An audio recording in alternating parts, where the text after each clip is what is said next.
ஆயர்பாடி மாளிகையில் தாய் மடியில் கன்றினை போல் மாயக்கண்ணன் தூங்குகின்றான் தாலேலோ. அவன் வாய் நிறைய மண்ணை உண்டு மண்டலத்தை காட்டிய பின் ஓய்வெடுத்து தூங்குகின்றான் ஆராரோ.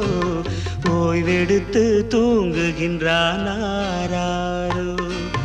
ஆயர்பாடி மாளிகையில் தாய் மடியில் கன்றினை போல் மாயக்கண்ணன் தூங்குகின்றான் தாலேலோ.